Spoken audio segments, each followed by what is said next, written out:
कितने लोग मानते हैं कि मोदी जीतेगा ही जीतेगा फिर से? कितने लोग मानते हैं कुछ भी कर ले 24 में पीएम नहीं बन सकता? नहीं ही बनेगा। क्या-क्या कदम उठाए जाएंगे, जनता उसके बाद क्या परसेप्शन बनाएगी, इलेक्शन से एकदम पहले क्या स्थितियां बनेंगी, कहीं कोई ऐसी स्थिति बन जाए जिस स्थिति के बाद अचानक लहर बदल जाए, उस समय कुछ भी हो सकता है। इसी जब कोई आपसे पूछे ऐसा सवाल, इसका सही उत्तर पता क्या होता है? जैसे कोई आपसे पूछे कि भाई आपकी क्या राय है, कौन जीतेगा अगली बार, आप बोलिए। अब निकट इलेक्शन कौन सा है अगला बताइए? बिहार का है। चलिए बिहार के बारे में हम आपकी राय जानने का प्रयास करते हैं। बिहार में मेरे ख्याल से वही गठबंधन होगा इस बार जैसा पहले था। तो आप में से कितने लोग मानते हैं कि नीतीश कुमार फिर से मुख्यमंत्री बन जाएंगे? हाथ खड़ा करें। कितने लोग मानते हैं कि इस बार नहीं बन पाएंगे? ऐसे लोगों की संख्या भी लगभग मतलब 50% तो है इतने लोगों की। नीतीश कुमार को लेके वो भाव नहीं आएगा आपके मन में ना। आप 2024 में लोकसभा इलेक्शन की बात कीजिए, ठीक है?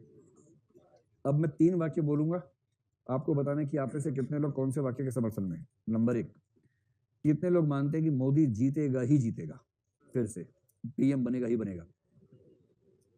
तो पीएम बनेगा ही बनेगा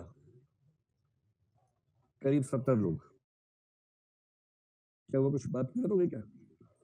मैंने पूछा आप में से कितने लोग मानते हैं कि मोदी 2024 के इलेक्शन में पीएम बनेगा ही बनेगा? करीब 70 हाथ खड़े हुए हैं ना। सेकंड, कितने लोग मानते हैं कुछ भी कर ले 24 में पीएम नहीं बन सकता? नहीं ही बनेगा। ऐसे लोगों की संख्या लगभग 15 के आसपास है। ठीक, ज्यादा थे क्या? नहीं 15 थे हर जगह मिला के। आपने आपने सिर्फ अपना इलाका देखा होगा ना। फिर से हाथ खड़ा करें भाई, कितने लोग मानते हैं कि मोदी नहीं बनेगा पीएम चाहे कुछ भी हो जाए?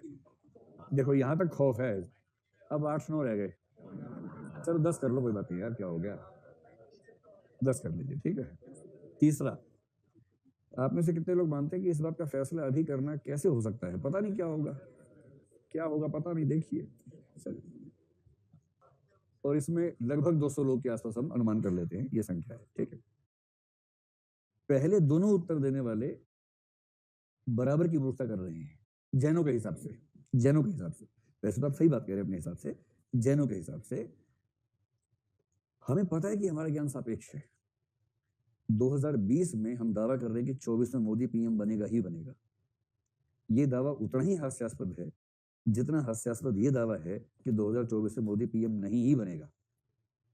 ये दोनों दावे जैन दर्शन के हिसाब से बराबर हास्यास्पद दावे हैं, क्योंकि हमें कॉमन सेंस ये बात कहती है कि 2024 के इलेक्शन तक अगले 4 साल में क्या क्या होगा, क्या क्या कदम उठाए जाएंगे, जनता उसके बाद क्या परसेप्शन बनाएगी, इलेक्शन से एकदम पहले क्या स्थितियां बनेंगी, कहीं कोई ऐसी स्थिति बन जाए जिस स्थिति के बाद अचानक लहर बदल जाए, उस समय कुछ भी हो सकता है।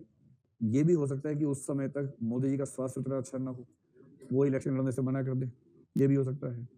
और हो सकता है कोई दूसरा किसी राज्य का मुख्यमंत्री उस समय केंद्र में बड़ी फिगर बनने वाला हो सकता है योगी आदित्यनाथ केंद्र में आ जाए, कुछ भी हो सकता है। इसका मतलब अगर आप ये मानते हैं कि उस समय क्या होगा, ये बहुत सारी परिस्थितियों पर निर्भर करेगा, बहुत सारी परिस्थितियों पर निर्भर करेगा। और क्योंकि बहुत सारी परिस्थितियों पर निर्भर करेगा, इसलिए आज के समय में इसके बारे में दावा करना निरर्थक है। और इसका मतलब आपने मान लिया कि मेरा ज्ञान सापेक्ष है, इसलिए मैं दावा कैसे कर दूं। इसी जब कोई आपसे पूछे ऐसा सवाल, इसका सही उत्तर पता क्या होता है? जैसे कोई आपसे पूछे कि भाई आपकी क्या राय है, कौन जीतेगा अगली बार, आप बोलिए। जहां तक मेरी समझ है, जहां तक मेरा अनुमान है, जितना मैं चीजों को समझ पा रहा हूं, जितना मुझे लगता है, हो सकता है मैं गलत हूं, हो सकता है कल को मैं गलत साबित हो जाऊं, लेकिन आज की स्थिति में देखते हुए ऐसा प्रतीत होता है कि ये होना चाहिए। और जैसे ही आपने अपनी भाषा इस तरह के इस्तेमाल शुरू कर दी जिसमें पता नहीं सापेक्षता का भाव आने लगे, इस भाषा का इस्तेमाल करना जैन दर्शन मानते हैं कि सियादवाद से सुसंगत है।